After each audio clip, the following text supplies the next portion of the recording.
Bienvenue à tous, on est dimanche matin et on se retrouve tous les dimanches pour louer le Seigneur. Malgré le confinement, on le fait dans nos maisons avec joie et je suis contente d'être avec vous et on est content de chanter ensemble. On va également ouvrir la parole de Dieu et on est heureux simplement de se retrouver. Euh, je vous propose de prier pour remettre ces moments dans les mains de notre Dieu. Seigneur Dieu, merci parce que tu es notre Père qui prend soin de chacun d'entre nous. Merci Père parce que tu prends soin de nous.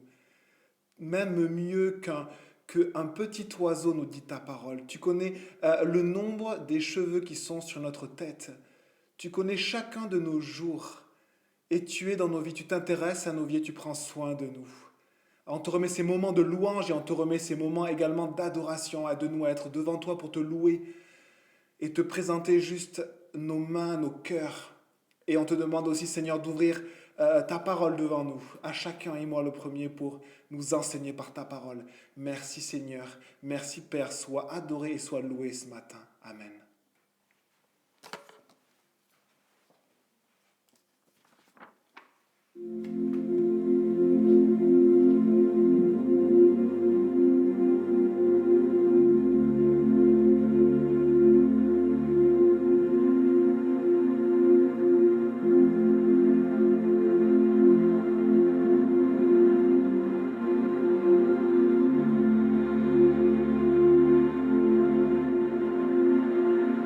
Dieu est ma paix,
C'est le temps des annonces. Je remettrai un petit peu plus de lumière après. Alors, il y a des annonces cette semaine. Il y a des annonces, même si on est confiné, pardon, parce qu'on vit plein de choses. Ministère des Femmes. Ministère des Femmes sur Zoom le lundi soir. Donc, vous n'hésitez pas à contacter Lydia. Et si vous avez des problèmes avec Zoom, et si vous êtes en conflit avec Zoom, appelez Thibaut. Appelez Thibaut. Jeudi soir, mercredi soir, on se retrouve en live sur Facebook pour continuer notre lettre à Philémon. Et puis, on ouvre la parole de Dieu ensemble. Et ceux qui veulent se rajouter viennent. Internet, c'est un peu la rue, la rue numérique. Et plein de gens peuvent juste venir voir, comme certaines personnes mettent la tête sur la vitre de l'église quand on n'était pas confinés. Ils se disent, mais qu'est-ce qu'il y a ici? Ben, Facebook, c'est un peu ça le mercredi soir. Qu'est-ce qui se passe là? Ils parlent de quoi ces gens? Donc, mercredi soir, on se retrouve. Vous pouvez inviter des amis et simplement à s'encourager dans la parole de Dieu. Jeudi soir, dans la prière, également avec l'application Zoom. Et puis, j'ai une dernière annonce et puis on fera un dernier chant avant la prédication. La dernière annonce, c'est pour les offrandes. Vous avez bien vu que le pays est stoppé, qu'on ne se voit pas. Et comment faire pour les offrandes. Donc pour les offrandes, ce que je vous propose, c'est ne changez pas votre attitude parce qu'on est confiné et continuez de la même manière et faites ce que vous faisiez avant. Que vous continuiez à donner à l'Église de la même manière qu'avant. Et comment, par contre, Eh bien, il y a deux possibilités, soit par virement bancaire, donc vous me contactez par WhatsApp, par texto, comme vous voulez, je vous envoie le RIB de l'église, ou vous pouvez aussi envoyer un chèque. Mais le chèque, effectivement, c'est vraiment dernier recours. Le virement est plus peut-être judicieux parce que ce qui va se passer avec le chèque, c'est que la poste est en fonctionnement un peu au ralenti et les banques aussi. Donc vous voyez, soit par virement, soit par chèque. Et en tout cas, on continue à vivre l'Église de la même manière qu'avant. Et Dieu prend soin de nous et Dieu pourvoit. Et Dieu met à cœur de ses enfants de nous enseigner de prendre part de la manière dont lui le veut. Voilà pour les annonces. Encore un chant. Les enfants, vous pouvez aller à l'arrière. Non, je plaisante, je ne sais pas où vous êtes, mais dans la cuisine, les enfants, vous pouvez aller dans la cuisine. Et encore un chant.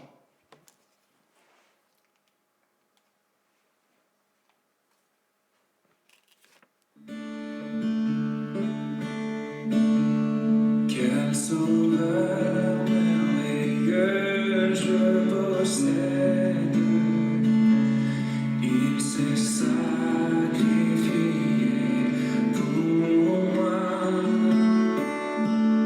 et sa vie innocente il cède pour mourir sur l'infâme.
On passe à la prédication.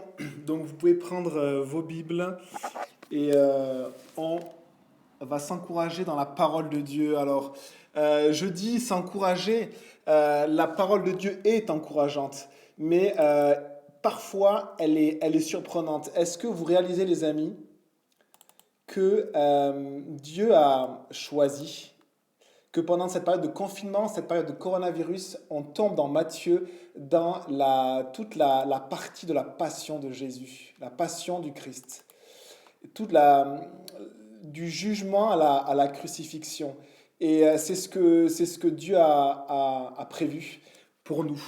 Et donc je vous invite à prendre vos Bibles. Et on est dans Matthieu au chapitre 27, on avait fini le chapitre 26 ensemble, on avait fini avec le reniement de Pierre. Et après avoir parlé du reniement de Pierre, les amis, ce qui est surprenant et ce qui est peut-être un peu dur, c'est qu'on va parler de la fin de Judas. Comment Judas termine sa route et son chemin sur la terre. Parce que le reniement de Pierre n'était pas la fin de Pierre, mais la trahison de Judas a signé quelque chose dans la vie de Judas et Judas a continué sur le même chemin. Et parce qu'il a continué sur le même chemin, eh bien, sa fin est vraiment tragique. Elle est plus que triste, elle est effroyable, elle est tragique. Et même Jésus en a parlé avec émotion. Quand il a appelé de nombreuses fois Judas son ami, quand il lui a dit que quelqu'un allait le livrer dans les 12, et il avait dit « Est-ce moi ?» Et Jésus lui avait dit « Oui, c'est toi. » Et malgré cela, Judas avait continué son chemin. Et on a vu que Judas avait livré Jésus au chef des prêtres. Il avait convenu avec eux de 30 pièces d'argent. 30 pièces d'argent, c'était le prix que l'on convenait pour acheter un esclave. Donc voilà, je vous livre Jésus pour le prix d'un esclave. Et Judas l'avait fait. Là, dans les passages, c'est déjà fait. Judas a livré Jésus. Et on lit au chapitre 27 et au verset 1, Matthieu 27, « Le matin venu, tous les chefs des prêtres et les anciens du peuple tinrent conseil contre Jésus pour le faire mourir. Après l'avoir attaché, ils l'emmenèrent et le livrèrent à Ponce Pilate, le gouverneur romain. Alors Judas, celui qui l'avait trahi, voyant qu'il était condamné, fut pris de remords et rapporta les 30 pièces d'argent aux chefs des prêtres et aux anciens, en disant « J'ai péché », en faisant arrêter un innocent. Ils répondirent « En quoi cela nous concerne-t-il ? C'est toi que cela concerne. » Judas jeta les pièces d'argent dans le temple, se retira et alla se pendre. Judas s'est suicidé. Les chefs des prêtres les ramassèrent en disant « Il n'est pas permis de les mettre dans le trésor sacré, puisque c'est le prix du sang. » Après en avoir délibéré, ils achetèrent avec cet argent le champ du potier pour y ensevelir les étrangers. C'est pourquoi ce champ a été appelé champ du sang jusqu'à aujourd'hui. Alors s'accomplit ce que le prophète Jérémie avait annoncé. Ils ont pris les 30 pièces d'argent, la valeur à laquelle il a été estimé par les Israélites, et ils les ont donnés pour le champ du potier, comme le Seigneur me l'avait ordonné. Et on prie, Seigneur, on te remet ces moments, on te demande, Seigneur, d'ouvrir nos cœurs, et cette parole est triste ce matin. Elle est triste parce que tu nous parles de la fin de Judas. Et on aimerait se réjouir et aller directement à ta résurrection, Jésus. On aimerait se réjouir et directement aller à ta grâce, aller à ta joie, Jésus. Mais ce matin, tu nous parles de la fin de Judas. Alors, on va la lire, on va l'étudier, on va rentrer dans ces textes ce matin parce que c'est ta parole et parce qu'on s'est engagé devant toi à passer au travers de ta parole, Seigneur. Et parce qu'on a confiance que toi, tu montres, tu pourvois, tu nous enseignes par toute ta parole. Merci. Père, merci Seigneur Dieu, merci Saint-Esprit, merci Jésus. Amen. Alors le matin venu, tous les chefs des prêtres et les anciens du peuple tinrent conseil contre Jésus pour le faire mourir. Après l'avoir attaché, ils l'emmenèrent et le livrèrent à Ponce Pilate, le gouverneur. Donc on est à la fin du jugement de Jésus. Jésus a été jugé pendant la nuit, il a été arrêté le soir, tard. Après cette veille où Jésus a prié avec ses disciples, et ses disciples s'étaient endormis, et après la troupe est arrivée, Judas était devant la troupe et il a livré Jésus. Pourquoi il a livré Jésus? Parce qu'il a donné Jésus, il a donné un endroit intime et secret que seuls Jésus et les disciples, dont Judas faisait partie, connaissaient. Et donc Judas a pu livrer Jésus parce qu'il était disciple, parce qu'il connaissait des choses que les autres ne connaissaient pas. Donc c'est vraiment une trahison. Et Judas est devenu un traître. Et c'est comme cela que les évangiles nous le présentent.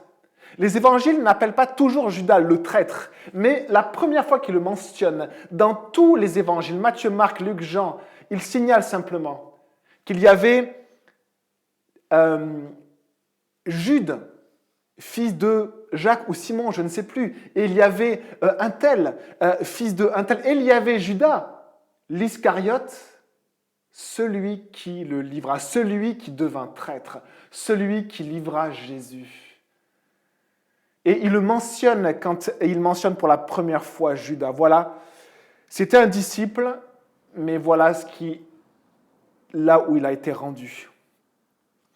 Et après cette nuit de jugement face aux chefs religieux, le Sanhédrin, le tribunal des Juifs, où on avait les plus grands responsables, ça peut correspondre à notre Assemblée nationale, ça peut correspondre à un jugement, un tribunal actuel, ça peut correspondre à notre président avec ses ministres. Il y avait vraiment tous les hauts fonctionnaires. Il y avait tous les chefs religieux, il y avait tous les chefs du peuple et les chefs politiques. Et donc, c'est eux qui l'ont jugé la nuit. Et le matin, on regarde qu'ils tinrent encore conseil. Ça veut dire qu'ils organisent encore une réunion officielle. Pourquoi? Parce que la nuit, ils n'avaient pas le droit de délibérer. Ils l'ont fait la nuit. Mais du coup, ils réorganisent une réunion le matin pour officialiser, pour être dans les clous, pour être selon les critères de leur loi. Ils font les choses comme il faut, alors que leur jugement était rempli d'iniquité, alors que toute cette justice avait mis justement la justice et l'intégrité de côté. On voit malheureusement, et c'est presque avec un regard cynique et ironique que l'on peut voir cela, c'est que dans les moindres détails législatifs, ils vont essayer d'être dans les clous, alors qu'ils ont mis la morale de côté, ils ont mis l'éthique de côté, ils ont mis l'intégrité de côté, ils ont mis la justice de côté. Mais dans les textes, le procès se sera déroulé dans les normes, dans les textes seulement. Et ils vont l'amener, ils amènent Jésus, ils l'attachent, ils amènent Jésus devant le gouverneur romain, Pilate. Pourquoi? Parce que le Sanhédrin avait encore une importance à l'époque romaine. C'était les Romains qui dirigeaient, qui avaient le dernier mot. Mais le Sanhédrin avait un pouvoir quand même limité et il ne pouvait pas mettre à mort quelqu'un. Et là, ils ont convenu de la sentence capitale, la mise à mort de Jésus, et ils ont besoin des Romains pour entériner cette décision. Donc voilà pourquoi ils vont venir voir les Romains. Simplement pour que le gouverneur entérine, autorise le Sanhédrin à mettre à mort Jésus. Et on voit au verset 3. Alors Judas, celui qui l'avait trahi, voyant qu'il était condamné, c'est voyant que Jésus était condamné. Donc Judas, voyant que Jésus était condamné, fut pris de remords. D'autres traductions disent « il se repentit ». Il regretta fortement. Et il rapporta les 30 pièces d'argent aux chefs des prêtres et aux anciens. Judas, celui qui l'avait trahi. Judas a été présenté par les évangélistes, par les apôtres. Au tout début de l'évangile, il est décrit comme Judas, celui qui allait le trahir, celui qui devint traître. Et ici, on voit Judas, celui qui l'a trahi. C'est fait, l'acte est fait. Judas y avait pensé. Judas était maintenant passé à l'acte. Mais on peut faire une différence entre Pierre et Judas, parce que Pierre aussi a péché, et grandement. Il a péché grandement, il était coupable d'un péché grave devant Dieu. Judas était coupable d'un péché grave devant Dieu, et nous aussi les amis, on est coupables de péchés graves devant Dieu. Et Pierre a été surpris par son péché. Pierre aimait réellement, aimait tendrement Jésus, mais il a appris à réaliser qu'il était faible, qu'il était lâche, qu'il n'avait pas la puissance en lui-même pour faire ce qui était bien et pour servir son maître. C'est ce qu'on appelle la chair, la partie humaine simplement de notre être. Et on a besoin d'une partie divine, une partie qui vient de Dieu. C'est pour ça que Dieu, quand on se livre à Jésus, quand on tombe devant Jésus, comme Vercingétorix est tombé devant Jules César, il a capitulé, il a pris ses armes et il a jeté ses armes. Et quand enfin on s'agenouille devant Jésus et on jette nos armes, on jette tout, on ouvre notre cœur, qu'est-ce que Dieu fait? Il met une partie divine en nous. Il met une partie du ciel, il met une partie de lui-même, il met son esprit en nous. Et c'est simplement par son esprit, par cette partie qui vient de Dieu, qu'on va pouvoir faire la volonté de Dieu. Et Pierre a été confronté à cette dure réalité de la vie humaine, c'est que l'homme n'arrive pas à faire le bien, mais il essaie. Celui qui a été créé à l'image de Dieu essaie de faire le bien, mais malgré tout, il gâche les choses. Et par contre, pour Judas, on peut vraiment voir une différence. On peut vraiment voir une différence qui est nette parce que Judas n'a pas été surpris par son péché comme Pierre. Pierre était sur le chemin de Jésus, mais il voulait marcher sur le chemin de Jésus par ses propres forces. Et quand on veut marcher par ses propres forces, on ne voit pas les cailloux, les racines, les trous et les pièges. Et il s'est pris les pieds dans son orgueil, dans son péché, Pierre. Et il est tombé, mais lamentablement. Et vraiment, ça fera des marques dans sa vie, mais il y aura une restauration. Mais il a été surpris. Vous savez, quand on tombe parce que nos pieds sont pris par une racine, on est surpris. Et parfois, ça peut être nos cas, ça peut être votre cas. Ça peut être mon cas d'être surpris par un péché. Eh bien, la solution, c'est de demander pardon à Jésus. Et Dieu est fidèle et juste de pardonner nos péchés si nous les lui confessons. Si nous les lui disons, si nous réalisons ce péché devant lui. Réaliser que nous avons péché, Jésus nous le lave et nous le pardonne. Mais dans le cas de Judas, lui, il n'était plus sur le chemin de Jésus. Ce n'était pas le cas de Pierre. Judas, lui, en fait, on voit dans les évangiles qu'il a fait un bout de chemin avec Jésus. Mais vous aviez le chemin de Jésus qui était là et le chemin de Judas qui était à côté. Et Jésus n'est pas un homme politique qui dit aux gens « votez pour moi ». Additionnez votre vote pour moi. Mettez-vous à côté, on va faire un bout de chemin ensemble. Non, Jésus ne dit pas ça. Jésus dit, tu dois quitter ton chemin et aller sur le mien pour me suivre. Les 11 disciples l'avaient fait, mais Judas, le 12e, ne l'avait pas fait. Il était resté sur son propre chemin à lui.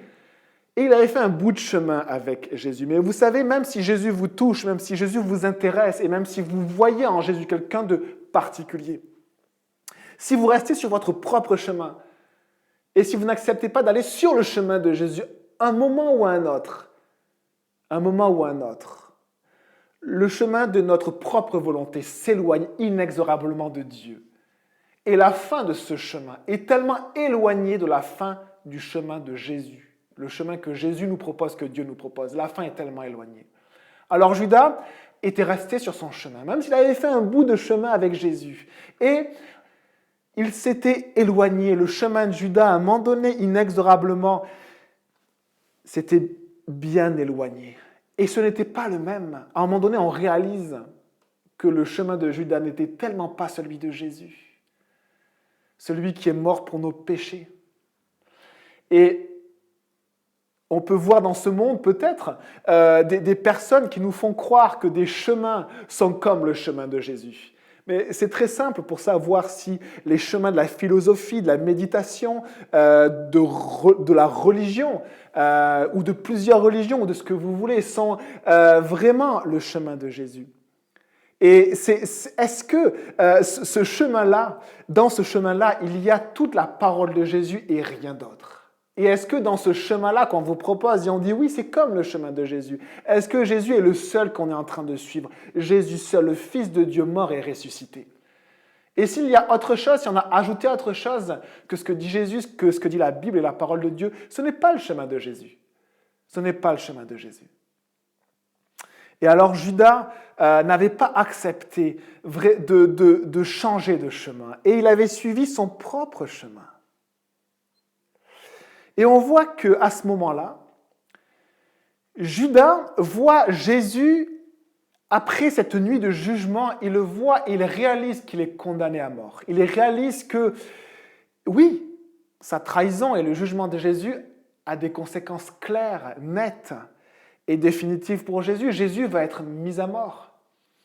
Il est condamné. Et là, les théologiens, les personnes qui étudient la Bible également se demandent tous pourquoi Judas a trahi à un moment donné Jésus à ce point-là. Il y a plein d'hypothèses. Peut-être que Judas voulait un Messie qui règne tel un roi, qui combat les Romains et qui gagne l'armée ennemie et qui met dehors l'armée romaine. Peut-être que Judas attendait ce Messie politique comme beaucoup attendaient. Peut-être, peut-être pas. Peut-être que Judas a été déçu de Jésus. On le voit qu'il y a eu un moment vraiment charnière quand il y a eu le moment du parfum. Vous savez, vous vous souvenez quand il y a un repas pour Jésus lors de la dernière semaine dans la maison de Simon le lépreux, et il y a Marie de Béthanie qui prend un parfum de grand prix et qui le verse sur les pieds, sur la tête de Jésus. Judas est complètement offusqué. Tous les disciples sont choqués, mais Judas, pour lui, c'est quelque chose de trop. Il ne peut pas s'empêcher de reprendre son maître. Et Jésus va, en retour, le reprendre lui. En disant à Judas, laisse-la. Elle a fait ce qui est bon, ce qui est juste. Elle a oint mon corps pour ma sépulture, parce que je vais mourir. Et à partir de ce moment-là, Judas est allé voir les chefs, il s'est vendu aux chefs pour 30 pièces d'argent, et il a trahi son propre maître, et on en est là. On en est là. Pourquoi Judas a trahi Jésus? Pourquoi des personnes commettent des actes affreux comme des viols? Pourquoi des personnes commettent des actes affreux comme la pédophilie? Pourquoi des personnes commettent des actes affreux comme des meurtres en tout genre? Vous savez, les hommes actuellement commettent des actes affreux, mais sans mettre l'étiquette affreux. On est en train de prendre une partie de l'homme et le mettre dans un animal pour que la partie de l'homme puisse se développer et qu'on puisse utiliser ça un jour comme des parties du corps humain que l'on va pouvoir retirer de ça. Et l'homme, actuellement, est en train de mêler un cochon avec un homme. Ils ne peuvent pas le faire naître, ils ne peuvent pas le développer, puisque la loi l'interdit encore, et l'interdit à quelques semaines. Mais l'homme, actuellement, fait des choses effroyables. Quand un bébé qui grandit dans le ventre d'une maman est handicapé, on a le droit de tuer l'enfant, et vous l'appelez comme vous voulez, mais de tuer la vie que Dieu a créée dans le ventre de la maman, parce qu'il est handicapé, et très tardivement, et le bébé est déjà développé. S'il naissait à ce stade-là, il pourrait pleurer. Et on le tue dans le ventre, et on est obligé de le découper dans le ventre et faire sortir les parties de cet enfant. Alors, les amis, l'homme fait déjà des choses effroyables. Il ne met juste pas l'étiquette d'effroyable. Mais l'homme fait des choses effroyables. Et bien sûr, il en fait d'autres. Actuellement, on est plus centré sur la planète. On est plus centré sur le fait que l'on détruit la planète. Et que le climat change et nous impacte. Et on s'alarme, on réalise que l'homme gâche les choses grandement. Mais l'homme commet des choses effroyables. Pourquoi? Parce que l'homme est pécheur. L'homme a en lui une partie qui est pourrie, qui est moisie, qui est rongée par les vers. Et cette partie-là, l'homme met toute son énergie pour la cacher. Jésus dit aux hommes, vous êtes hypocrites. Il dit aux femmes, il dit même aux enfants, il dit en fait à tous les êtres humains, vous êtes hypocrites. Bruno, tu es hypocrite. Parce que la partie qui est mauvaise en toi, tu la caches. Et tu mets un bel habit devant. Alors tu es hypocrite. Et les amis, nous sommes hypocrites. Et Judas a été hypocrite. 3 ans. 3 ans et demi avec Jésus. Les paroles qui sortaient de sa bouche étaient des paroles de grâce. La puissance qui sortait de lui guérissait, délivrait les démoniaques, ressuscitait les morts. Et Judas était là, un faux disciple, et un jour il trahira. L'homme fait des choses effroyables. Et la racine, la cause de cela, c'est le péché. C'est ce qui est en moi. C'est pas ce qui est autour de moi. Parce que quand je commets un acte, c'est ce qui est en moi qui s'exprime. Et Pierre l'a vu, même s'il a été surpris. Ce qui était en lui, c'était de la lâcheté. C'était qu'il était prêt à abandonner Jésus. Et ce qu'il y a en nous, des fois, ce sont des convoitises effroyables. Ce sont des choses effroyables. Mais on est très bons, les humains, pour mettre une étiquette, pour mettre des mots qui sont beaux sur quelque chose d'effroyable. Et il se passe quelque chose de particulier, c'est que Judas est pris de remords. Si tous les gens de cette planète pouvaient être pris de remords sur ce qu'ils font aux enfants qui sont dans les ventres des mamans, sur ce qu'ils font à cette planète, sur ce qu'ils font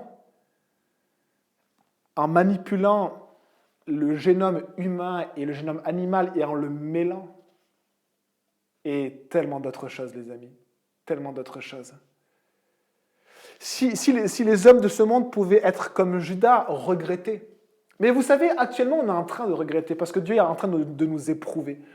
Dieu nous éprouve par le coronavirus. Il y avait peut-être maintenant encore plus 3 milliards d'êtres humains sur cette planète qui sont confinés. Dieu met une pause à cette terre. Une pause incroyable et c'est du jamais vu. Qui aurait pu faire ça si ce n'est Dieu ?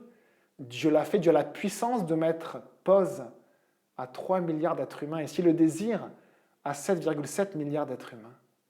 Et il montre que la pollution s'en va, il montre que les poissons reviennent dans les rivières, il montre que l'eau redevient belle et bleue, il montre que la nature est belle et que l'homme la gâche, il montre cela, et beaucoup sont en train de regretter, comme Judas.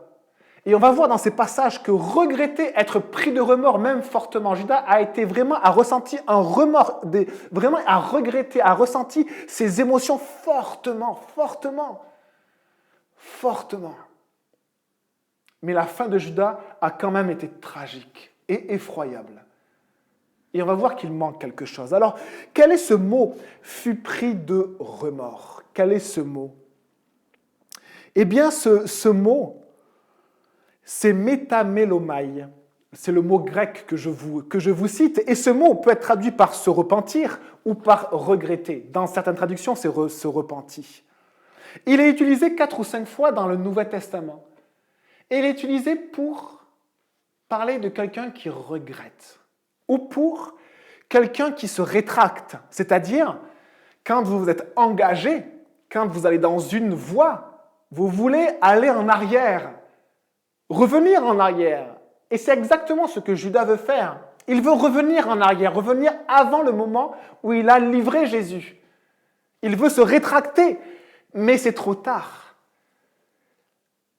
Et ce mot-là, c'est métamélomai. Se repentir, regretter.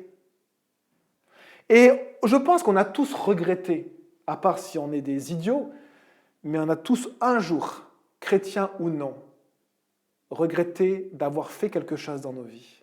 Tous. Mais la Bible nous dit, la parole de Dieu nous dit, la parole de Jésus nous dit que ça ne suffit pas pour changer les choses. Les amis, regretter que l'on pollue la planète, on le fait depuis 80 ans, mais ça ne suffit pas. Regretter qu'on jette des tonnes de plastique dans la mer, je ne sais pas si c'est chaque seconde ou chaque heure, et qu'il y a un continent de plastique qui flotte dans l'océan. On le regrette, mais ça ne suffit pas. On regrette les inégalités dans le monde, mais ça ne suffit pas. On regrette les gens qui meurent, mais nous, on en tue. On en tue des centaines de milliers chaque année. Et regretter ne suffit pas. C'est comme s'il y a quelque chose de plus qu'il faut ajouter à ce regret. En fait, il manque quelque chose à Judas. Et ce qu'il manque, c'est de regretter profondément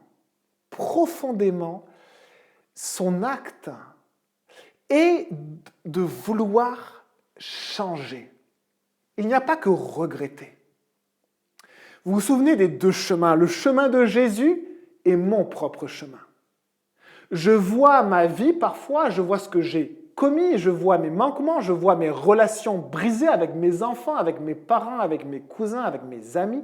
Je vois peut-être mes adultères, je vois mes tromperies, je vois mes vols, je vois peut-être plein de petites choses qui polluent mon cœur et qui reviennent dans mon esprit, je vois tout cela. Et parfois je le regrette. Mais Jésus nous dit que ça ne suffit pas. Parce que Judas a regretté. Et la fin de Judas est terrible et effroyable. Et Jésus utilise un autre mot pour se repentir. Il n'utilise pas métamélomai. Il utilise un mot plus court. Plus court. Les amis, soyons plus simples, soyons moins compliqués qu'un regret complexe avec beaucoup d'arguments et en pointant les autres et en pointant plein de choses et en cherchant des explications. Le mot est plus court. Soyons nous aussi plus courts devant Dieu. Métanoéo. Il commence pareil. Et il est plus court, il veut simplement dire se repentir, regretter, mais c'est la même chose. Mais il veut dire aussi changer son esprit. Changer son esprit. Et je ne peux pas m'empêcher de penser au lieu où Jésus a été crucifié, qui est appelé en hébreu Golgotha et en latin Calvaria, calvaire ou Calvary en anglais. Et cet endroit-là, ce mot-là où Jésus a été crucifié, c'est en fait le mot pour crâne, c'est-à-dire l'endroit où est l'esprit de l'homme. Et ça doit mourir. Et ça doit mourir, un crâne. Métanoéo veut dire se repentir, regretter, changer son esprit. C'est-à-dire regretter comme Judas, mais vouloir changer profondément, changer son propre esprit. C'est-à-dire changer son propre être transformé. C'est-à-dire on regrette, on réalise que ce qu'il y a en nous ne va pas simplement ce qu'on a fait par erreur. Oui, mais tu comprends, je n'aurais pas pu agir autrement, c'était compliqué, la situation faisait non. Je regrette profondément ce que j'ai fait. Et ce qu'il y a en moi, il y a quelque chose d'anormal et je regrette cela. Je le regrette profondément, mais pas simplement le regret. Pas simplement une émotion forte de regret comme Judas, mais une émotion profonde qui veut aussi changer, qui veut que ça soit enlevé, qui veut que ça soit réglé. Métanoéo. Se repentir, regretter, changer son esprit. Mais l'homme ne peut pas changer son esprit. Il ne peut pas changer son esprit. Et l'image que j'ai, c'est vraiment ce crâne de Golgotha, signifie ce terme Golgotha. Et l'esprit de l'homme est voué aussi à la mort. Il est voué à la mort. Mais Jésus nous propose de faire mourir quelque chose en nous-mêmes, comme de faire mourir cet esprit en nous-mêmes, et de nous donner sa vie. Faire mourir, c'est quoi? Faire mourir, c'est renoncer, lâcher. Réaliser qu'une partie de nous est mauvaise, que je suis pécheur, je commets le mal. Et de l'apporter à Dieu. De l'apporter à Dieu. Jésus dit ceci, dès qu'il commence à prêcher dans les rues, il commence à dire « Repentez-vous, métanoéo, car le royaume des cieux est proche, car le ciel s'est approché. » Jésus, Dieu est venu sur la terre dans le corps de Jésus-Christ. Et donc on a Judas qui regrette, qui veut modifier quelque chose. Regardez, on voit qu'il veut modifier quelque chose. On voit qu'il va voir les chefs religieux et du peuple, c'est-à-dire le Sanhédrin, ceux qui avaient jugé Jésus et ceux vers qui il était allé pour vendre Jésus contre 30 pièces d'argent, pour se vendre également. Et il leur dit, « J'ai péché en faisant arrêter un innocent. J'ai péché en faisant arrêter un innocent. » Ils répondirent, « En quoi cela nous concerne-t-il? C'est toi que cela regarde. »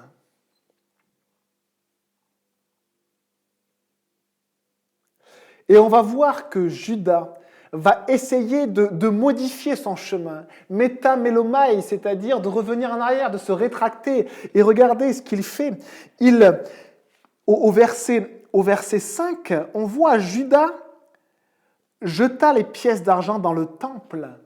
Et on voit juste avant qu'il dit, mais j'ai péché en faisant arrêter un innocent. Il ne veut même pas de cet argent, il voudrait revenir en arrière. Il réalise que cet argent pue et pourrit. Et il veut que cet argent soit loin de lui. Il veut que son acte affreux soit loin de lui. Mais on voit qu'il n'y arrive pas. Parce qu'il se retire, il est seul face à son péché, qui l'emmène au précipice, qui l'emmène à la mort, et à se donner la mort lui-même. Et il a essayé de modifier son chemin, mais il n'a pas réussi. Et en cela, le chemin de Judas est tragique. Certains vont dire le destin de Judas. C'était son destin de trahir Jésus et d'aller en enfer. Non, votre destin n'est pas d'aller en enfer. Dieu a changé votre destin en envoyant son Fils Jésus mourir sur la croix, sur ce crâne, sur ce mont qui s'appelle le crâne. Il est venu mourir crucifié pour vous. Il a souffert le martyre pour vous, déchiqueté, humilié pour vous, et il est ressuscité pour vous. Et par cet acte, Dieu veut changer votre destin. Et Dieu voulait changer le destin de Judas. Ce n'était pas son destin, ou plutôt c'était son destin original, mais Jésus voulait le changer. Et Judas ne l'a pas voulu. Et il est resté sur son propre chemin, qui le destinait à la mort, tout simplement, à la mort. Et alors regardons la réaction des chefs. La réaction des chefs est étonnante. Ils sont ensemble, ils ont convenu ensemble de faire mourir Jésus, même avant que Judas vienne les voir. Et en cela, ils sont encore plus coupables que Judas. Et en plus, ce sont les responsables. Et les responsables sont plus coupables que les autres quand ils engagent des décisions qui concernent les autres. Et ils étaient plus coupables que Judas. Mais ensemble, regarde ce qu'ils disent. Ils disent, « En quoi cela nous concerne-t-il? C'est toi que cela concerne. » Et regardez un petit peu ces chefs et ces responsables. On a tellement l'impression, je suis désolé, mais de voir parfois nos dirigeants, nos politiques, les grands groupes industriels. Et on aimerait aller les voir, comme Judas est allé les voir. J'ai vu un documentaire qui parlait du plastique que l'on jetait dans les océans. C'est terrifiant, c'est vraiment terrifiant. Ça dénature complètement notre planète. Et les groupes qui vendent les sodas sont les premiers responsables parce que le soda est vendu dans des bouteilles en plastique et ces bouteilles, on les retrouve dans la mer au fin fond du Pacifique, de l'Atlantique, en Antarctique, sur toutes les plages du monde. Et donc, il y a un documentaire où des médias ici, les médias français, sont allés voir donc, ces grands groupes. Et ils ont pointé du doigt ce qu'ils faisaient. Et ce qu'ils font, effectivement, c'est anormal. Ils pourraient changer leurs pratiques pour qu'il y ait moins de plastique. Et ils répondent exactement comme les chefs. En quoi cela nous concerne-t-il? C'est toi que cela regarde. Et c'est exactement leur message, puisque leur message, c'est si le consommateur, celui qui achète la bouteille, le jetait dans la poubelle ou triait son déchet, il n'y aurait pas de plastique dans la mer. Et en cela, ils ont raison. Mais là où ils ont tort, c'est qu'ils sont autant coupables. Non, ils sont plus coupables que le consommateur. Le consommateur est coupable. Mais le producteur est encore plus coupable. Et là, on voit ceux qui ont tout fomenté et qui ont utilisé Judas. Judas est coupable, sans aucun doute. Je suis coupable, sans aucun doute. Et quand on a des responsabilités et quand on va dans une mauvaise voie, on est encore plus coupable. Et alors, que faire face à ce monde qui va à sa perte, face à cette planète qui va à sa perte? On aimerait pointer du doigt les grands groupes industriels, ceux qui produisent le CO2 dans l'atmosphère, mais les amis, vous produisez du CO2 dans l'atmosphère. Les gens les grands groupes qui produisent le plastique, mais les amis, on aime le plastique. On aime, c'est nous qui l'achetons. Et on voit une autre réaction, la réaction de Judas, qui regrette, qui ne sait pas quoi faire avec le poids qu'il a, qui va voir les chefs. Et les amis, peut-être que un des messages de ce matin, c'est simplement de réaliser que vous n'allez pas trouver la solution au problème de la planète, au problème de votre vie, au problème de votre âme, en allant voir les chefs religieux. Vous n'allez pas trouver une solution en allant voir les chefs politiques, en allant voir les grands industriels, en allant voir les grands de ce monde. Judas a essayé et ça l'a entraîné à la mort. Et même la fin de ces chefs-là est la même fin que Judas, la mort. Et on va voir, les amis, où est-ce que cela va mener à Judas. Judas a vraiment s'est laissé entraîner dans son chemin l'a amené comme au bord d'une falaise. Quand on considère sa vie, on est vraiment pris de vertige et d'effroi. Même Jésus a été pris de vertige quand il a considéré la fin de Judas s'il ne changeait pas de chemin. Il aurait mieux valu qu'un tel homme ne naisse pas, parce que sa fin est effroyable.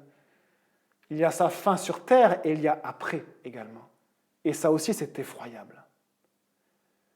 Et Judas, on pourrait dire, a fait 2 erreurs. La première erreur, c'est qu'il a voulu changer un de ses actes, une de ses actions, sa trahison. Et parfois, quand on commet un acte vraiment pourri, par exemple, quand on va tromper notre femme ou notre mari, quand on va commettre des choses odieuses, ou vraiment un vol où on n'aurait même pas pensé qu'on puisse le faire, un mal, un péché énorme et vraiment qui reste sur notre conscience. Eh bien, on voit que c'est mal, mais la Bible nous dit qu'il n'y a pas que ça qui est mal. Et que ce qui est mauvais, c'est pas que l'acte que tu as commis ou que j'ai commis. Ce qui est mauvais, c'est le moteur de cet acte. Et si tu as commis cet acte, c'est qu'en toi, il y avait ce désir, cette volonté, ce terrain, cet état qui a voulu le commettre. Et qui, même s'il ne commet pas d'actes effroyables, commet d'autres actes, tout aussi puants, mais en petite quantité, dosés, et revêtus d'un joli film, j'allais dire un film plastique, d'une jolie robe, d'une jolie apparence pour le cacher, pour qu'il y ait des reflets qu'on ne voit pas de l'autre côté. Et Judas a voulu changer un de ses actes, mais il n'a pas voulu changer le moteur de ses actes. Et le moteur de ses actes, le moteur des actes qui détruisent la planète, des actes qui créent les inégalités, des actes qui tuent tellement de gens par la pollution, par l'avortement, par tellement de choses. Eh bien, ces actes-là, le moteur de ces actes, il est en moi. Le moteur de ces actes est en moi. Et la première erreur de Judas, ça a juste été de voir que son acte-là et pas de regarder son cœur. Et Dieu vous invite aujourd'hui à regarder votre cœur devant Dieu. C'est très désagréable parce que Dieu est clair. C'est la première erreur. Et la deuxième erreur, c'est que Judas n'est pas allé auprès des bonnes personnes. Et là, c'est encore plus tragique. Il est allé auprès de personnes qui ne pouvaient pas régler son problème. Un seul pouvait régler son problème. Il avait passé 3 ans et demi avec lui. il n'avait jamais accepté de lui demander de régler son problème, son péché, son cœur tordu, son esprit tordu. Jésus, c'est le seul dans l'histoire de l'humanité qui peut régler le problème de l'homme, qui n'est pas la pollution, qui n'est pas le plastique, mais qui est le péché dans le cœur de l'homme. Et Jésus est mort sur le crâne pour cela. Il est mort sur le mont Golgotha pour cela. Pour prendre sur lui les actes, le péché, mais aussi le moteur et toute la puissance du péché, ce qui me fait commettre le mal.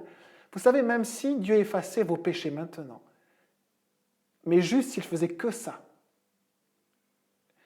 votre ardoise serait vide, et bien rapidement, comme un enfant qu'il naît, eh bien, vos actes, votre vie, vos pensées, vos décisions, vos choix continueraient à écrire des lignes et des lignes sur cette ardoise. Jésus est mort pour mes péchés, mais il est aussi ressuscité, revenu à la vie, pour me donner la vie, pour me donner sa vie, pour me justifier, pour me rendre juste, pour me rendre capable d'éloigner cette puissance du péché, ce moteur du péché loin de moi et de vivre selon Dieu.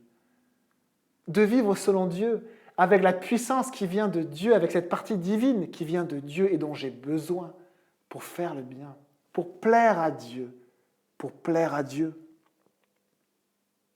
Et alors, Judas est allé auprès des personnes qui ne pouvaient pas régler son problème et les amis, aucune instance de ce monde ne peut régler votre problème. On essaie. On combat avec les politiques et on va vers les politiques pour régler les problèmes de la société. On va auprès des organisations humanitaires pour régler les problèmes de la société. On va auprès de la culture. On va auprès de la musique, on va auprès de la philosophie, on va auprès de la science. Mais aucune de ces instances-là ne peut régler le problème de l'homme. Aucune. Les grands de ce monde n'ont aucun pouvoir pour régler mon plus grand problème, le péché dans mon cœur, ma capacité à faire le mal, mon orgueil, ma rébellion contre Dieu. Toutes ces choses-là, les amis, c'est juste des Doliprane. Un médicament que l'on prend pour ne plus sentir la douleur. Il y a tellement de psaumes qui parlent de cette douleur, parfois que l'on ressent, et qu'a ressenti Judas, le poids écrasant des actions des hommes, le poids écrasant de la misère humaine, le poids écrasant du péché et du mal humain, le poids écrasant du mal qui est en moi. Je regarde toujours le mal à l'extérieur, mais il est en moi, il est en chacun d'entre nous. Et c'est qu'un Doliprane qui calme la douleur, qu'un antidépresseur qui bloque les émotions. Et on arrête de réfléchir. Et on continue dans notre vie jusqu'au bout, sur le chemin, le même chemin. Judas a continué sur le même chemin, jusqu'à cette falaise. Et je regardais dernièrement les expériences des hommes sur les cochons. Et le cochon est un animal qui est très proche de l'être humain. Physiologiquement, sa peau est utilisée par exemple pour les tatouages parce qu'elle ressemble beaucoup à la peau humaine. Et son métabolisme est très similaire au métabolisme humain. Et c'est pour ça que l'homme, ce dont j'ai parlé précédemment, essaie de mêler ce qui est humain avec ce qui est du porc. C'est abominable, mais l'homme essaie de le faire pour son confort personnel, parce que son but, c'est de créer des organes. Et derrière cela, il y a quoi? Il y a ne pas vieillir. Il y a régler le problème de la maladie. Mais les amis, le problème de la maladie, c'est le péché. Ce n'est pas la génétique, c'est le péché de l'homme, le mal qui est dans l'homme. Et la fin de chaque homme, c'est la mort, comme Judas. La fin de chaque homme, c'est la mort. La fin de chaque biologiste qui travaille actuellement à mêler le génome des humains et des cochons, c'est la mort. La fin de tous les politiques qui sont actuellement au pouvoir, c'est la mort. La fin de le président Macron, c'est la mort. Du Premier ministre, c'est la mort. Ma fin, c'est la mort. La fin de chacun, c'est la mort. Et la fin de Judas, c'était la mort. Et la fin des chefs religieux, c'était aussi la mort. Et ces chefs ne sont plus actuellement, ils sont morts.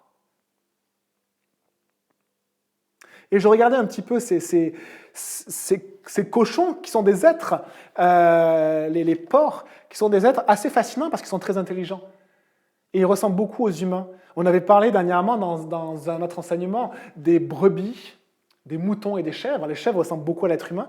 Le cochon ressemblerait aussi beaucoup à l'être humain. Désolé de vous dire ça. Il a une organisation sociale très développée, il a une mémoire très développée, il a un apprentissage très développé. On considère qu'un cochon adulte a l'intelligence d'un enfant de 3 ans. Et effectivement, et ça m'a fait penser à ce troupeau de cochons. Ce troupeau de cochons, quand Jésus va débarquer dans une région qui s'appelle la région des Gadaréniens, il est sur le grand lac qui s'appelle la mer de Galilée, et il débarque avec ses disciples dans une région qui s'appelle la région des Gadaréniens. Et là, il y a un homme qui est possédé. Jésus va le délivrer. Et les démons qui sont en lui vont lui demander d'aller dans des pourceaux. Et Jésus va accepter. Et ces démons vont aller dans quelques bêtes d'un grand troupeau de 2000 bêtes. Et ça m'a vraiment fait penser à ceux qui dirigent notre monde dans la mauvaise direction. Et ces pourceaux, ces cochons, ces porcs vont être dirigés frénétiquement, dans des cris, dans une agitation incroyable, frénétiquement, dans la direction de la falaise. Un troupeau immense de 2000 cochons. Et souvent, on se dit, vous savez, quand on est nombreux, c'est qu'on doit être dans la bonne direction. On se dit, on progresse. Tout le monde le dit. Ça doit être vrai. On réforme nos vies sociales, on réforme le couple, on réforme notre conception de la sexualité, on réforme tout ça. Et comme le monde marche ensemble, on se dit, mais ça doit être bon, ça doit être vrai. La société évolue, la société progresse. Et peut-être qu'on ressemble simplement à un troupeau de cochons qui devient, à un moment donné, irrésistiblement guidé par quelques bêtes qui veulent absolument conduire à la falaise. Et c'était aussi la destinée de Judas. Et malheureusement, il n'a pas changé de destinée, il n'a pas pris le chemin de Jésus. Et parfois, les amis, vous savez, j'imagine ce troupeau de bêtes qui, comme un troupeau d'êtres humains qui s'en va inexorablement vers la falaise. Mais la falaise, ce n'est pas juste une petite porte où, si on l'ouvre, on tombe. La falaise, c'est le monde à un moment donné qui s'arrête. Et peut-être que le troupeau, avant de s'approcher de la falaise et de tomber dans le précipice et de chuter dans le vide et de s'écraser et de tomber dans les profondeurs de la mer, avant de faire ça, peut-être que le troupeau, il a bifurqué. Et ça m'a aussi fait penser à nous, les humains, de ce monde, de ce pauvre monde, c'est que on voit nos problèmes, et au lieu de dire « le problème vient de moi », on va dire « écoutez, on a trouvé une solution ». Et la solution, c'est qu'on aille dans cette direction-là. Mais cette direction, on a vu, elle est mauvaise. Elle est mauvaise. Eh bien, les amis, on va aller dans cette direction-là maintenant. Maintenant, celle-ci, c'est la bonne. Mais les amis, cette direction-là amène aussi à la falaise. Simplement, ça va mettre un peu plus de temps. Cette direction va aller aussi vers la falaise. En fait, toutes les directions que l'homme prend vont aller vers la falaise. Et un jour, c'est le précipice. Un jour, c'est la mort qui nous attend et qui peut être aussi effroyable. Mais Jésus propose un autre chemin. Et cet autre chemin, pour le prendre, il n'y a qu'une manière de faire. C'est de faire ceci. J'ai fait attention avec le micro pour ne pas l'arracher, mais c'est d'arrêter notre chemin, de faire un demi-tour. Mais pour faire un demi-tour et pour prendre le chemin que Jésus propose, il faut réaliser que tous les chemins que l'homme propose sont mauvais. Et ça, on n'est pas prêt à l'accepter. Après le coronavirus, il y aura des décisions qui seront prises. Après le coronavirus, il y aura beaucoup d'organisations nouvelles, politiques, économiques, financières. On va peut-être réformer la finance mondiale pour qu'il n'y ait plus de chute financière, de krach boursier. On va peut-être réformer notre mondialisation pour avoir une mondialisation plus humaine, plus sociale. Et les amis, on fera juste ceci. On était dans cette direction, entraînés par des cochons frénétiques. Désolé pour cette image. Et on va juste faire ceci. Les amis, on a trouvé. On va aller là. Là, c'est le bon chemin. Et la repentance, les amis, c'est réaliser en fait que je n'ai pas besoin de modifier quelque chose, mais j'ai besoin d'être changé profondément. D'arrêter là. De tomber aux pieds de Jésus et de dire stop. Jésus, Maintenant, j'en ai marre d'aller dans toutes les directions que j'ai prises et toutes les directions que le monde me montre. La fin de ces directions, de toute manière, c'est la mort et la mort pour tous. Jésus dit, je suis la résurrection et la vie. Celui qui croit en moi, même s'il meurt, vivra. Les amis, mettez votre espérance aujourd'hui en Jésus. S'il vous plaît, mettez votre espérance en Jésus. Appelez-le, criez à lui. Demandez pardon pour le mal qui est en vous. Demandez à Jésus juste d'être transformé. Il va le faire parce qu'il a promis. Mais pour ça, il faut accepter de lâcher. Il faut accepter d'arrêter d'être sur son chemin, mon chemin avec les autres, qui ne sont qu'une accumulation de chemins personnels, moi, pour aller sur le chemin de Jésus. Jésus est la vie. Jésus donne la vie aujourd'hui. Jésus veut vous donner la vie aujourd'hui et veut changer votre destin.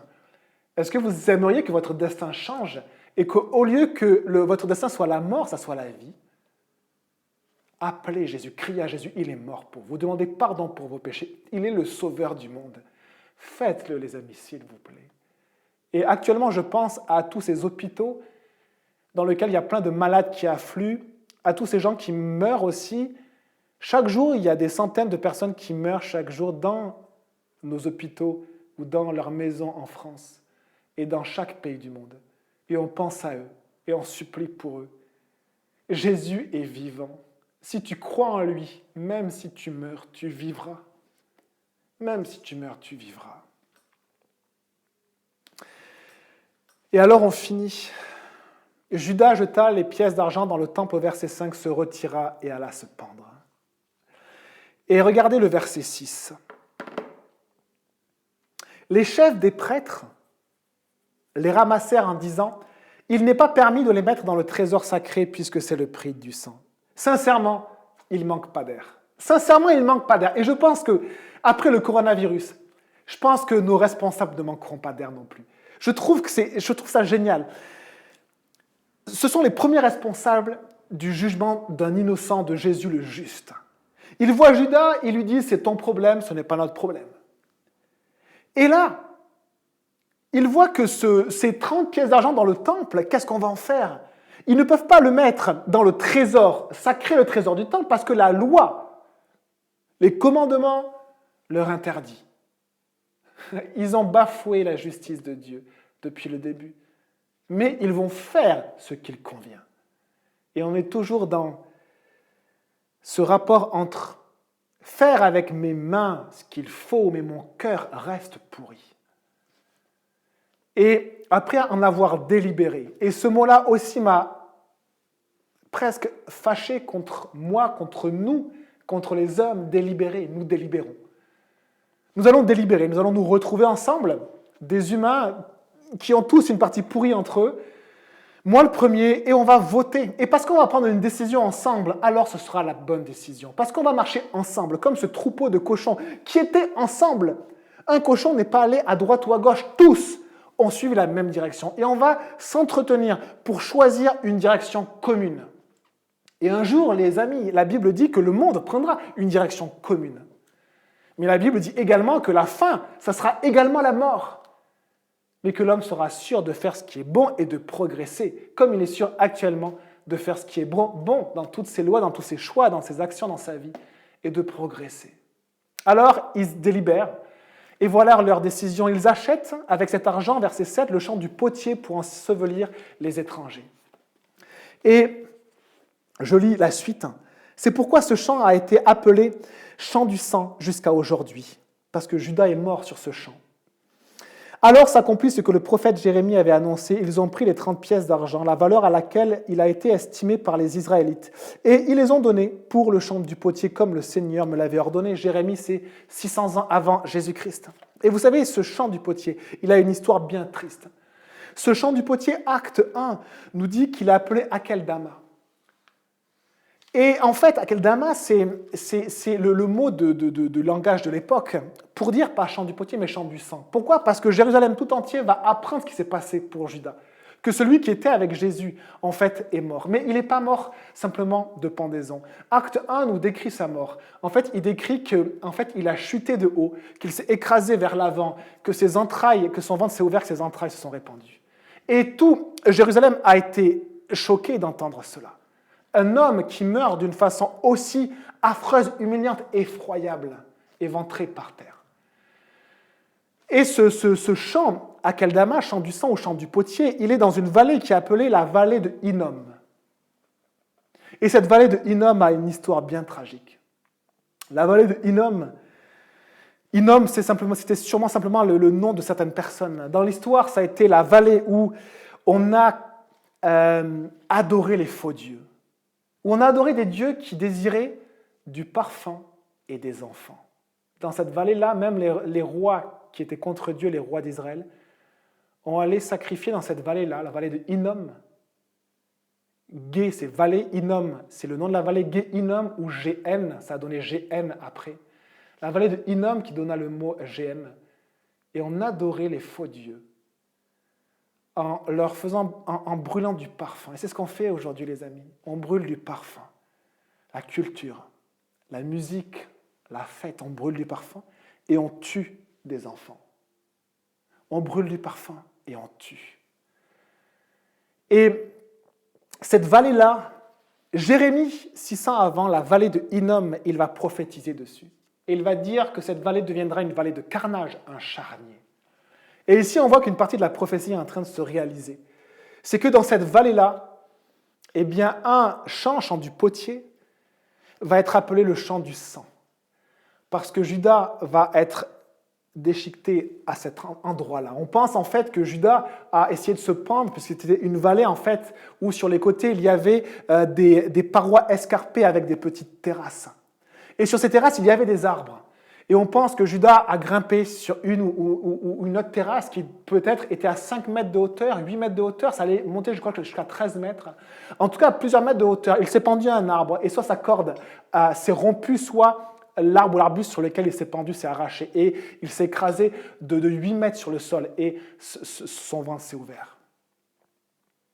Et dans cette vallée-là, où il y a le champ du sang, c'était aussi dans cette vallée où Jérusalem, à un moment donné de son histoire, a brûlé ses déchets. Et en fait, c'est pour ça que ça a donné le mot GN. C'est parce qu'on a commis les pires abominations dans cette vallée-là, par l'idolâtrie, le parfum et le sacrifice des enfants, mais aussi parce que dans cette vallée-là, on brûlait les déchets d'une ville entière. Et c'était un feu qui ne s'éteignait pas. Et il y avait aussi toutes sortes de carcasses d'animaux, et donc les vers de terre qui rongeaient du coup les carcasses continuaient et ne mouraient pas. Donc un endroit où le feu ne s'éteint pas et où les vers ne meurent pas. Et cette image-là est utilisée pour l'enfer, pour ce qui attend chacun d'entre nous si nous continuons simplement sur notre chemin de rébellion contre Dieu. Mais Jésus est venu pour mourir pour nous et pour qu'on change de chemin et qu'on n'atteigne pas ce précipice. Et je voudrais finir avec ceci. J'ai appris cette semaine la mort d'une personne qui a compté pour moi et pour beaucoup de personnes. Elle s'appelle M. Lahut. Et cet homme a enseigné les églises dans lesquelles j'ai été, dans lesquelles ma femme a été. Et je finirai avec cela. Toute notre enfance et jusqu'à l'âge adulte. Et il a été un de mes pères spirituels dans le sens où il m'a fait grandir spirituellement dans la parole de Dieu et en Christ. Et cet homme, dernièrement, il était très très mal, il est vraiment à la fin de sa vie et il avait une maladie. Il ne pouvait pas aller à l'hôpital parce que l'hôpital était saturé à cause de la maladie du coronavirus. Et il est mort chez lui cette semaine.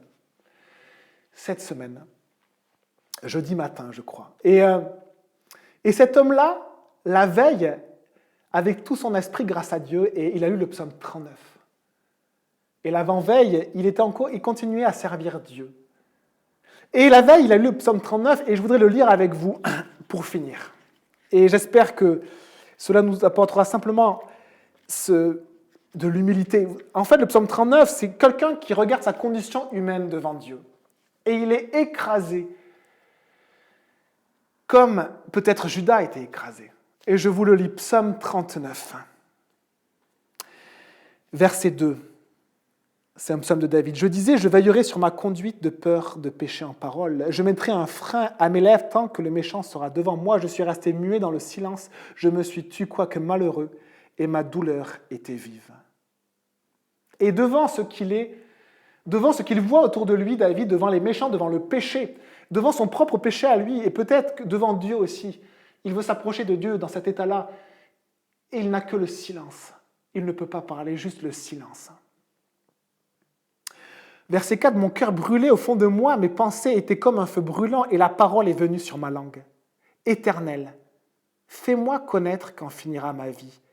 Quel est le nombre de mes jours, afin que je sache combien je suis peu de choses. » Les amis, on vit une période comme cela.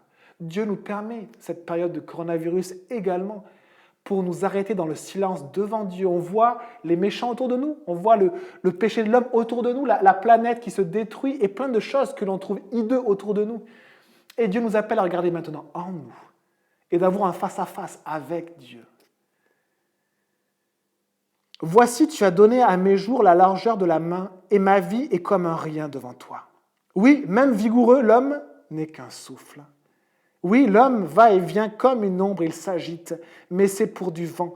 Il amasse des richesses, et il ignore qui les recevra. Maintenant, Seigneur, que puis-je espérer ? » L'homme ne veut pas voir cela en face. Il ne veut pas voir la fin de sa vie. Il ne veut pas voir que toutes ses actions sont du vent et disparaîtront. Il ne veut pas voir qu'il s'en va vers le précipice et vers la falaise dans ce troupeau qui s'en va frénétiquement dans la même direction. Mais regardez ce qu'a lu cet homme avant de s'en aller auprès de Jésus-Christ, avant de mourir. Il a lu ceci. « C'est en toi qu'est mon espérance. Délivre-moi de toutes mes transgressions. » Et ce psaume lui a rappelé la veille de son décès, que c'est en Dieu qu'il avait mis son espérance et que c'est Jésus qui s'était occupé de ses transgressions, du péché de son cœur. Et cet homme est parti en paix dans la présence de Jésus, dans la présence de Dieu. Sa destinée a été changée il y a bien longtemps et il a continué ce chemin, le chemin de Jésus jusqu'à sa mort. Et il a pu avoir cette paix face à la mort, à la fin de sa vie. Et les amis, on va simplement prier devant Dieu. Et on a fini, on aura simplement un chant. Et je voudrais juste vous souhaiter bonne semaine. Avec Dieu, ce sont des passages difficiles. Donnez votre vie à Jésus. Donnez votre vie à Jésus. Donnez votre vie à Jésus. Demandez pardon pour vos péchés. S'il vous plaît. Faites-le. Faites-le. Choisissez la vie. Choisissez la vie et ne faites pas comme Judas, ou comme les chefs, ou comme le peuple qui suivait les chefs. Que Dieu vous bénisse, on va prier. Seigneur Jésus, merci pour ta parole, elle est dure, mais tu nous montres simplement, et c'est écrasant, c'est effroyable, la destinée humaine, mais le poids qu'il y a sur chacun de nous, parce qu'en nous il y a le péché, le poids sur l'humanité, parce qu'en nous il y a le péché. Et tu es mort sur ce crâne pour nous délivrer du péché, pour prendre sur toi tous nos péchés. Merci Jésus, je te donne ma vie. Pardon Jésus, je te donne ma vie. Pardon Jésus pour mes péchés. Merci Seigneur de pouvoir changer de chemin, le chemin de la vie. Merci parce qu'il y en a qui ne choisissent pas ce chemin, mais il y en a qui le choisissent. Merci Seigneur pour tous ces disciples, et aujourd'hui encore pour tous ces disciples qui choisissent le chemin de la vie, le chemin de Jésus. Merci Seigneur, merci, sois béni. Merci mon Dieu. Amen. Bonne semaine à tous.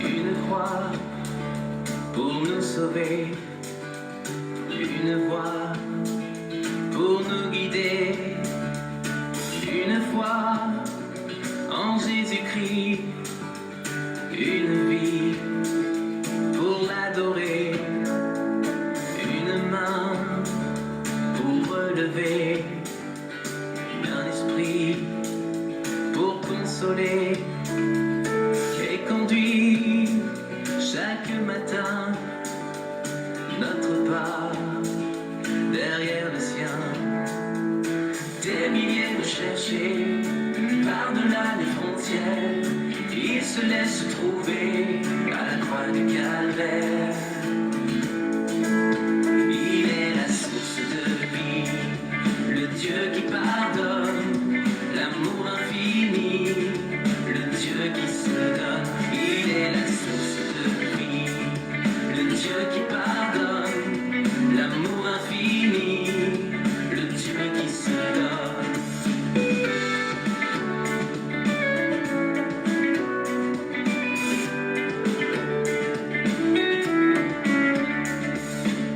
Donne-nous ta compassion pour les peuples et les nations. Fais de nous tes serviteurs, tous unis pour la moisson.